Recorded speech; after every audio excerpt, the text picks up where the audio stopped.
And one more goddamn thing I gotta say. When you have people, cops or not, citizens or not, when they can use badges and technology to hurt people, they can spy on people, they can burn down their own city police warehouse. The corruption here is bad, people. Since Bob Norris's injection, because that's what it is, he has weaponized hundreds and hundreds of people with deputies' badges. Now he can use those people as a terrorist cell to go across state lines, and he can also use them as a voter fraud base, because all these people are registered with the state of Idaho. So he can simply alter the election results with this activity. Now, the city police warehouse burned down, surprisingly behind the police station, right across from the sheriff's office, or right across from the fire station. Nobody saw what was going on.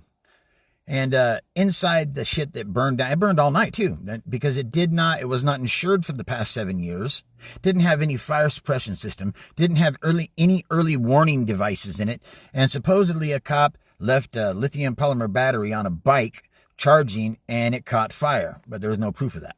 They instantly bulldozed the site.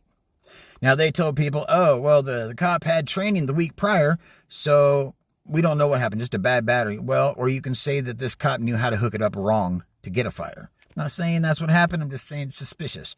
Since the firemen in this town are fucking cops, which seems like a conflict of interest in my opinion, and during the thing, they asked for $3 million from the taxpayers.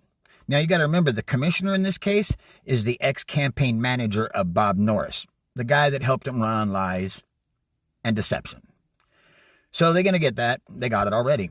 But they bulldozed the site. But then they told the people, the building wasn't insured, and, the insurance company's coming to look at it, because they're going to look at it and give us money. No, they ain't.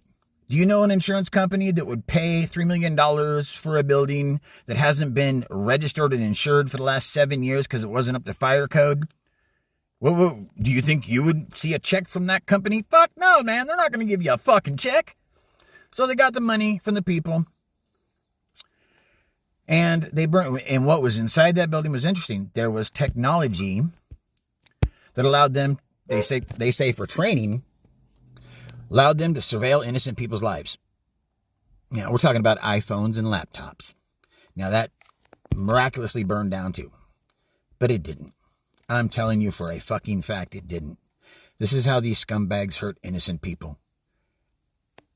And you know what the funny thing is? This police warehouse was put up on the block for an audit very shortly before this fire mysteriously burned down.